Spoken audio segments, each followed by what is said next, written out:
2018 പ്രളയം,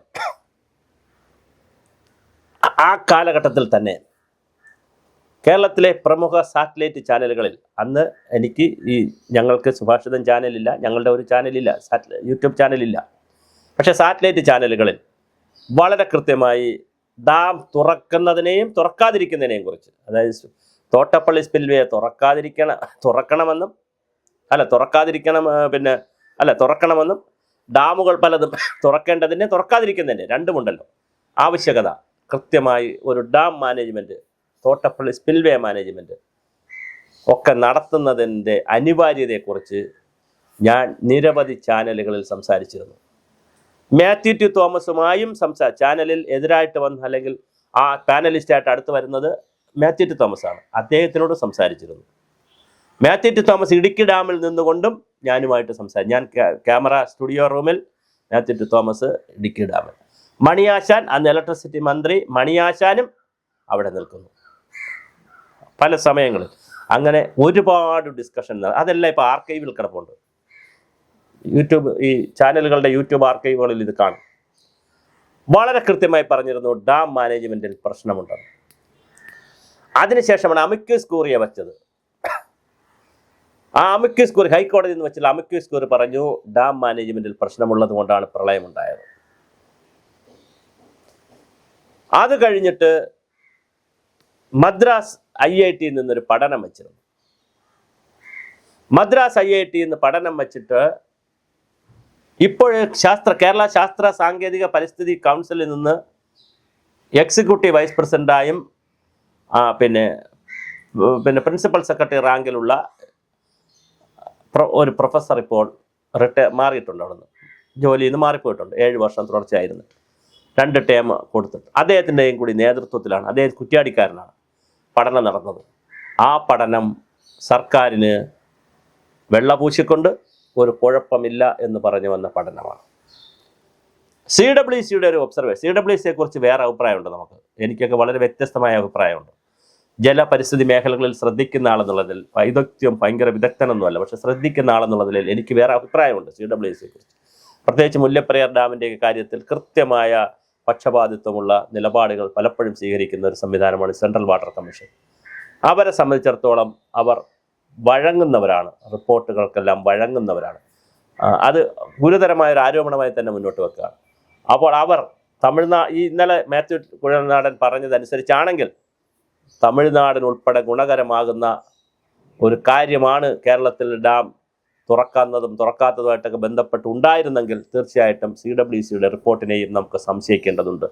എന്നാൽ CWC report കഴിഞ്ഞതിന് ശേഷം, IITയിലെ റിപ്പോർട്ട്, ഞാനീ പറഞ്ഞ ശാസ്ത്ര കൗൺസിലിൻ്റെ എക്സിക്യൂട്ടീവ് വൈസ് പ്രസിഡന്റ്, നേരത്തെ എക്സിക്യൂട്ടീവ് വൈസ് പ്രസിഡന്റ് ഉൾപ്പെടെ നടത്തിയ ആ പഠനത്തിന് പുറമെ 2 പഠനങ്ങൾ നടന്നിട്ടുണ്ട്. ഇതൊന്നും കേരള സമൂഹം ചർച്ച ചെയ്യുന്നില്ല. ഇവിടെ നന്മമരമാണ് നമ്മൾ. ഇവിടെ സാങ്കേതിക വിദഗ്ധരെ ആവശ്യമില്ല, എക്സ്പേർട്ടുകൾ ആവശ്യമില്ല, പ്രൊഫഷണലുകൾ ആവശ്യമില്ല, ടെക്നോക്രാറ്റുകൾ ആവശ്യമില്ല. ഇവിടെ നന്മമരമാണ് നമ്മൾ. ഒരു ആക്സിഡന്റ് ഉണ്ടായാൽ എല്ലാവരും കൂടെ ആശുപത്രിയിൽ എത്തിച്ചാൽ പിന്നെ എങ്ങനെ ആക്സിഡന്റ് ഉണ്ടായെന്ന് അന്വേഷിക്കേണ്ട കാര്യമില്ല, ആരെയും ഇത് ചെയ്യേണ്ട കാര്യമില്ല, നടപടി എടുക്കേണ്ട കാര്യമില്ല, ആശുപത്രി എത്തിച്ച് രക്ഷപ്പെടുത്തിയല്ലോ എന്നുള്ളതാണ്. അതുപോലെ വയനാട് ദുരന്തം അതങ്ങനെയാണ്. ഉരുൾപൊട്ടൽ വന്നത് എങ്ങനെയാണ്? മഴ കൊണ്ട് മാത്രമാണ് ഉരുൾപൊട്ടൽ വന്നത്. പക്ഷെ അങ്ങനെയാണ് റിപ്പോർട്ടുകൾ വരുന്നത്. സർക്കാരുകളെ വെള്ളപൂശുന്ന റിപ്പോർട്ട്, അതും ചോദ്യം ചെയ്യപ്പെടേണ്ടതാണ്. അത് പിന്നെ ഇതിൻ്റെ ഒരു വീഡിയോയുടെ പറവിൽ വരാത്തുള്ള ഞാനിപ്പോൾ അത് എടുക്കുന്നില്ല. അതും പഠന വിധേയമാക്കേണ്ട വിഷയമാണ്. എന്താണ് വയനാട് ഉരുൾപൊട്ടലിൽ സംഭവിച്ചത്? എങ്ങനെയാണ് അത് ഉണ്ടായത്? അതിൽ മാൻമേഡ് ഉരുൾപൊട്ടൽ ആയത് എങ്ങനെയാണ്? മനുഷ്യനിർമ്മിതമായ ഉരുൾപൊട്ടൽ. അപ്പോൾ ഈ ഡാമുകൾ തുറന്നത്, ഇനി ബാണാസുര സാഗർ ഡാം, വയനാട് ജില്ലയിലെ ബാണാസുര സാഗർ ഡാം പാതിരാത്രി തുറന്നത് ആരോട് ചോദിച്ചുകൊണ്ട് തുറന്നു? ഡാം പകലേ തുറക്കാവൂ. ഡാം തുറക്കുന്നതിന് മുമ്പ് സ്റ്റാൻഡേർഡ് ഓപ്പറേഷൻ പ്രൊസീജിയർ ഉണ്ട്, SOP ഉണ്ട്. ജനങ്ങൾക്ക് മുന്നറിയിപ്പ് കൊടുക്കണം, റേഡിയോ കൂടെ പറയണം, TV കൂടെ പറയണം, പത്രത്തിലൂടെ പറയണം. അതിന് താഴെ ജനങ്ങളാണ് താമസിക്കുന്നത്, ഡാമിൻ്റെ താഴെ മനുഷ്യരാണ് താമസിക്കുന്നത്, മൃഗങ്ങളല്ല. മൃഗങ്ങളാണെങ്കിലും ചെയ്തുകൂടാ, പക്ഷെ മനുഷ്യരാണ്. അപ്പോൾ ബാണാസുര സാഗർ ഡാം വെള്ളം നിറഞ്ഞപ്പോൾ ഇനി വേറെയും കഥയുണ്ട്. ബാണാസുര സാഗർ ഡാം കേരളത്തിൽ ഇടുക്കി ഡാമും മുല്ലപ്പെരിയാർ ഡാമും ഒഴിച്ച് ഏത് ഡാം തുറക്കണമെങ്കിലും ഡിസാസ്റ്റർ മാനേജ്മെന്റ് അതോറിറ്റിയുടെ ഡിസ്ട്രിക്ട് ചെയർപേഴ്സണായിട്ടുള്ള കളക്ടറുടെ അനുവാദം വേണം. മുല്ലപ്പെരിയാർ ഡാം തുറക്കണമെങ്കിൽ തമിഴ്നാടിൻ്റെയും കേരളത്തിൻ്റെയും സംസ്ഥാന തലത്തിലുള്ള ചീഫ് സെക്രട്ടറിയുടെ അനുവാദം വേണം. ഇടുക്കി ഡാം തുറക്കണമെങ്കിലും ചീഫ് സെക്രട്ടറി ലെവലിലുള്ളവരുടെ അനുവാദം വേണം. അത് ഇലക്ട്രിസിറ്റി ബോർഡും ഇറിഗേഷനും എല്ലാവരും കൂടി ഇരുന്നുള്ള ഒരു കമ്മിറ്റിയാണ് തീരുമാനിക്കേണ്ടത്. അത് സ്റ്റേറ്റ് ഡിസാസ്റ്റർ മാനേജ്മെന്റ് അതോറിറ്റിക്കാണ് അതിൻ്റെ അധികാരം. കാരണം അത്ര വലിയ ഡാമുകളായതുകൊണ്ടും ഇലക്ട്രിസിറ്റി ജനറേഷനൊക്കെ ഉള്ളതുകൊണ്ടാണ് ഈ ഡാമുകൾ സമയത്ത് തുറക്കാൻ. അപ്പോൾ അങ്ങനെയാണ് ബാണാസുര സാഗർ രാത്രി തുറന്നില്ലേ? ആരാ തുറന്നത്? തുറക്കാൻ ആരാ ഉത്തരവ് കൊടുത്തത്? എക്സിക്യൂട്ടീവ് എഞ്ചിനീയറാണോ കളക്ടറല്ലേ ഉത്തരവ് കൊടുക്കേണ്ടത്? കളക്ടർ ഉത്തരവ് കൊടുത്തിട്ടുണ്ടോ?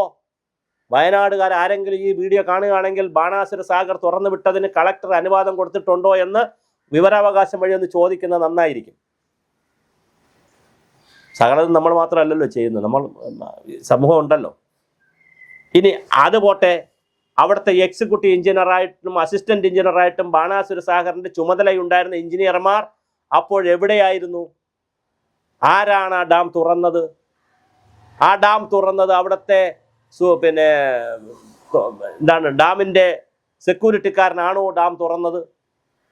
എനിക്ക് അഭിപ്രായമില്ല. പക്ഷെ ഒരുപാട് വിവാദങ്ങൾ അവിടെ ഉണ്ട്. ബാണാസുര സാഗർ തുറന്നതുമായി ബന്ധപ്പെട്ട്,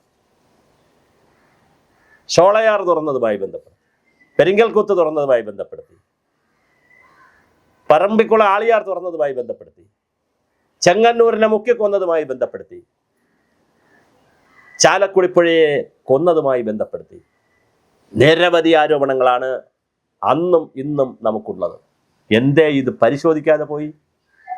ഇനി ഈ മദ്രാസ് IITയിൽ പഠിച്ച IITയിൽ നിന്ന് വന്ന് പഠിച്ച ഈ ശാസ്ത്ര സാങ്കേതിക കൗൺസിലിന്റെ എക്സിക്യൂട്ടീവ് വൈസ് പ്രസിഡന്റ് ആയിരുന്ന അദ്ദേഹം തന്നെ പ്ലാനിംഗ് ബോർഡിന് വേണ്ടി ശാസ്ത്ര സാങ്കേതിക കൗൺസിലും CWRDM-ഉം KFRAയും കേരളത്തിലെ പ്രമുഖമായിട്ടുള്ള ഒരുപാട് സ്ഥാപനങ്ങൾ എല്ലാം കൂടി ചേർന്നൊരു പഠനം നടത്തി. നിങ്ങൾക്ക് ആർക്കൈവിൽ കിട്ടും, ആർക്കൈവല്ല വെബ്സൈറ്റ് കിട്ടും. കേരള ശാസ്ത്ര സാങ്കേതിക കൗൺസിലിന്റെ വെബ്സൈറ്റ് അടിച്ചു നോക്കിയാൽ ആ വെബ്സൈറ്റ് കിട്ടും, ഡൗൺലോഡിൽ കിടപ്പുണ്ട്. അതിൻ്റെ ഫുൾ റിപ്പോർട്ടുണ്ട്, എക്സിക്യൂട്ടീവ് സമ്മറി ഉണ്ട്, ഞാൻ എടുത്തു വെച്ചിട്ടുണ്ട്. അതിൽ പറയുന്നുണ്ടല്ലോ ഡാമിൻ്റെ പ്രശ്നം, ഡാം മാനേജ്മെന്റിന്റെ പ്രശ്നം കുഴപ്പമാണെന്ന് SOPയുടെ ഉൾപ്പെടെ പറയുന്നുണ്ടല്ലോ.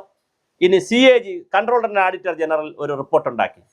അതിന് പ്രൊഫസർ മജുംദാർ എന്ന് പറയുന്ന മദ്രാസ് IITയിലെ തന്നെ പ്രൊഫസർ മജുംദാറിനെ സംഘത്തെ വെച്ചുകൊണ്ട് ഒരു പഠനം നടത്തി. അവർ കൃത്യമായി കൊടുത്തിട്ടുള്ള റിപ്പോർട്ടുണ്ട്. 2008 വാട്ടർ പോളിസി ഉണ്ടാക്കി. 2008 വാട്ടർ പോളിസി ഉണ്ടാക്കുമ്പോൾ ഞാനായിരുന്നു അതിൻ്റെ കൺവീനർ. ഇന്നത്തെ ദേവസ്വം ബോർഡ് പ്രസിഡന്റായിട്ടുള്ള KJ ഉമർ IAS ആണ്, റിട്ടയർഡ് ആണ്. IAS ആണ് അന്നത്തെ ചെയർമാൻ. NK പ്രേമേന്ദ്രൻ മന്ത്രി, VS അച്യുതാനന്ദൻ മുഖ്യമന്ത്രി. അന്നത്തെ വാട്ടർ പോളിസിയിൽ പക്ഷെ അന്ന് ഫ്ലഡ് വലിയ വിഷയമല്ല, കേരളത്തിൽ ഭയങ്കര വിഷയമല്ല. അതുകൊണ്ട് ഫ്ലഡിനെ കുറിച്ച് അത്ര സീരിയസ് ആയിട്ട് അതിനകത്ത് പറയുന്നില്ല. അത് പറയുന്നില്ല എന്നുള്ളത് ചൂണ്ടിക്കാണിച്ചുകൊണ്ട് അതുകൂടി പറഞ്ഞുകൊണ്ട് അടിയന്തരമായി വാട്ടർ പോളിസി പുതുക്കണമെന്ന് C&AGക്കാർ പറഞ്ഞു. വർഷം എത്ര കഴിഞ്ഞു? ഇവിടെ ആരെങ്കിലും പുതുക്കിയോ? SOP ഉണ്ടാക്കിയോ? ഇപ്പോഴും SOP ഉണ്ടോ? സ്റ്റാൻഡേർഡ് ഓപ്പറേഷൻ പ്രൊസീജിയർ ഉണ്ടോ? ഡാമുകൾ മാനേജ് ചെയ്തുള്ള മിസ്മാനേജ്മെന്റ് അല്ലേ? മേട്ടുകുഴൽനാടൻ പുറത്തുവിട്ടിരിക്കുന്ന വോയിസ് അനുസരിച്ച് മന്ത്രി മാത്രമല്ല ചീഫ് എഞ്ചിനീയറും പ്രശ്നമാണ്. പണ്ട് ഇതുപോലൊരു ചീഫ് എഞ്ചിനീയർ ഉണ്ടായിരുന്നു. ഈ ഇറിഗേഷൻ ഡിപ്പാർട്ട്മെൻ്റൊക്കെ അടിമുടി മാറ്റേണ്ട സമയം കഴിഞ്ഞു, റീസ്ട്രക്ചർ ചെയ്യേണ്ട സമയം കഴിഞ്ഞു. ഇറിഗേഷൻ ഡിപ്പാർട്ട്മെൻറ്റിൽ പണ്ടൊരു CEO ഉണ്ടായിരുന്നു, ഞാൻ പേര് പറയുന്നില്ല, മരിച്ചുപോയി. മുല്ലപ്പെരിയാർ ഡാമിനെ കുറിച്ച് സെക്രട്ടേറിയറ്റിനകത്ത് എന്തെങ്കിലും ഒരു പേപ്പർ സ്ക്രിബിൾ ചെയ്യുമെങ്കിൽ കേസിന് അനുകൂലമായി നമുക്ക് കേസ് കിട്ടാൻ വേണ്ടി ഒരു പേപ്പർ സ്ക്രിബിൾ, ആ സെക്കൻഡിൽ മദ്രാസിലേക്ക് ആ പേപ്പർ പോകുമെന്ന് മാത്രമല്ല ആ CE 2 ദിവസം 3 ദിവസം കഴിയുമ്പോൾ മദ്രാസ് വിസിറ്റ് ചെയ്യുകയും ചെയ്യും. ഇതൊക്കെ ഇവിടുത്തെ വിവരാവകാശ രേഖകളിൽ കിടപ്പുണ്ടെന്നേ. അങ്ങനെ രാജ്യസ്നേഹമില്ലാത്ത രാജ്യദ്രോഹികളായ കുറേ ഉദ്യോഗസ്ഥർ കാശിന് മാത്രം, പണത്തിനും മദ്യത്തിനും, പിന്നെ ഞാൻ പറയുന്നില്ല കേട്ടോ, സ്ത്രീകൾക്ക് വേണ്ടിയും പോണവരെ ചേട്ടന്മാരുണ്ട്, വേണ്ടി പോകുന്ന സ്ത്രീകൾക്കും മദ്യത്തിനും പണത്തിനും വേണ്ടി പോകുന്ന, രാജ്യത്തെ ഒറ്റുകൊടുക്കുന്ന, ഒരു ജനതയെ ഒറ്റുകൊടുക്കുന്ന ഉദ്യോഗസ്ഥന്മാരും മന്ത്രിമാരും കൂടി ചേരുമ്പോൾ കേരളം അറബിക്കടലിലേക്ക് പോയില്ലെങ്കിൽ ഒരത്ഭുതവുമില്ല. എന്തായാലും സമഗ്രമായ അന്വേഷണം ഈ മേഖലയിൽ നടക്കേണ്ടതുണ്ട്. ഇത് കേന്ദ്ര സംസ്ഥാന സർക്കാരുകൾ വളരെ സമഗ്രമായി അന്വേഷിക്കുമെന്ന് തന്നെ നമുക്ക് ആലോചിക്കാം. വിശദമായ പഠനം ഇനിയും നടക്കട്ടെ.